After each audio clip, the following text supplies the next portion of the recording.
Kiev, we are joined today by Mr. Timothy Snyder, a professor of history at Yale University and a renowned expert on Eastern Europe. Welcome, Mr. Snyder. Glad to be here. I'd like to start by asking you some questions that are probably in the minds of many people around the world since the conflict began in East Ukraine. Now, I've just said the word conflict to describe the fighting between Russian-backed militants and Ukrainian troops. When do you think is the time to stop calling it a conflict and start calling it a war between Russia and Ukraine?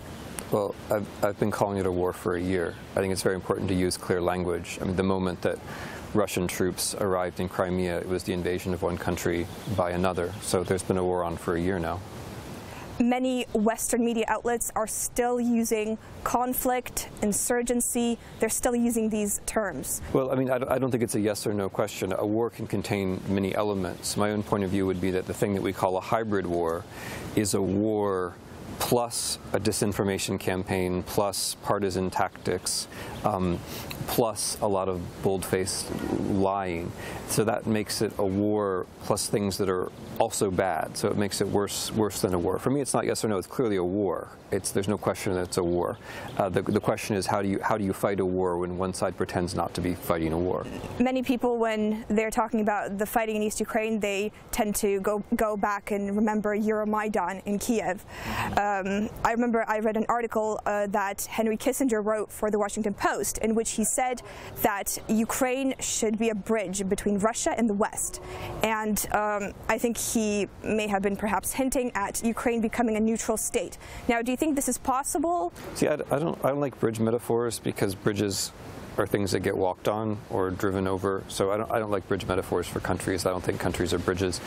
I think the way to think about this is in European terms. Why this happened is that in 2013, well before the Maidan, Russian foreign policy turned against the European Union. This only became evident during the Maidan itself, which the Russians portrayed as a European or as some kind of Western provocation. And since the Maidan, they have been on many fronts working to try to undermine not just Western unity, but the European Union specifically. So my way of seeing this is not that, you know, there's a West and there's Russia and there's a bridge. My way of seeing this is that by far Europe is the most important actor, that it's natural that Ukrainians would want a better relationship with Europe. And in the long term, it would also be natural that Russia would want this as well. Russia's economy is the same size as France's. It exports less than the Netherlands.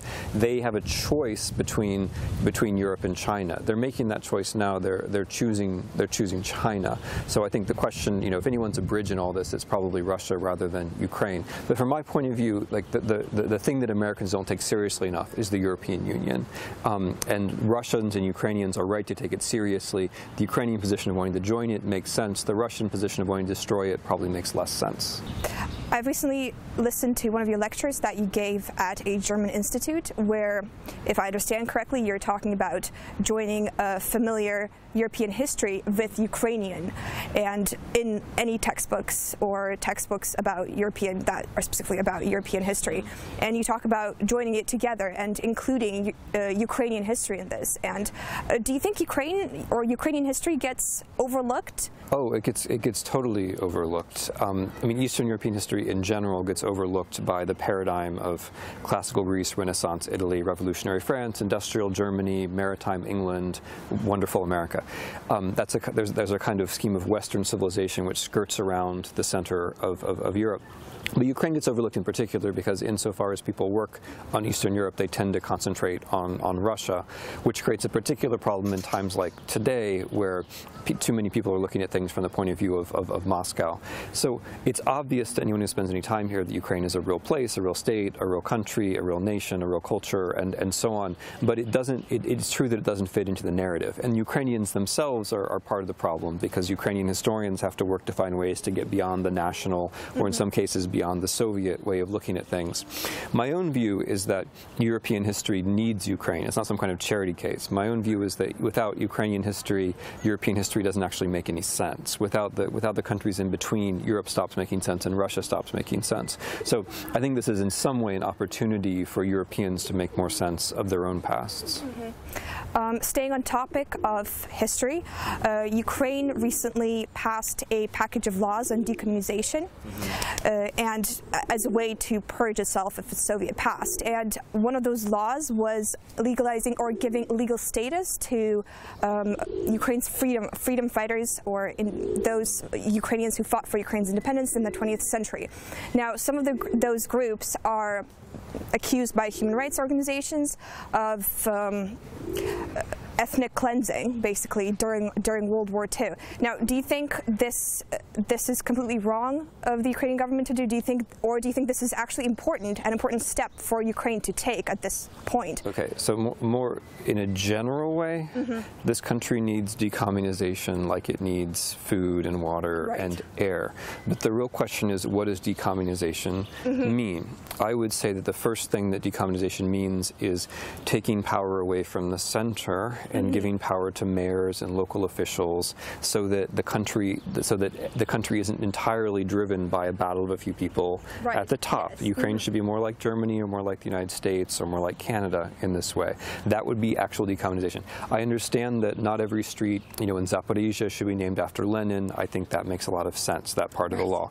However, I am categorically against governments, the Ukrainian government, any government, telling journalists, historians, or civil society in general who is good or who is bad in history. That is for society to figure out for itself, and if society can't figure it out, government telling them it is not going to help.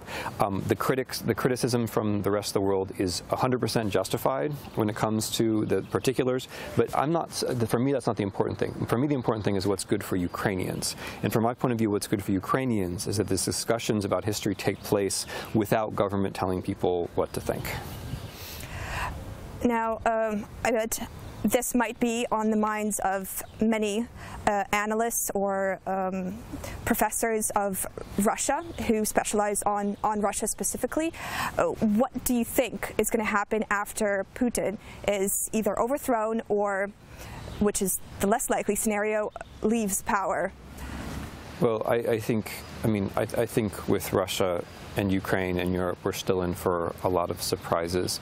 The main thing I would say is that regardless of who's in power in Russia, the Ukraine problem is not going to go away. I think it's important for Europeans and Ukrainians alike to say what we have to do is build up the part of Ukraine which is under our control as best we can, reform it as best we can. There's not going to be any quick solution to the Donbass and to Crimea. So the important thing is to take our time and actually do the right thing with what's under our control. What happens in Russia is not actually under our control. No one's policy has much influence over that.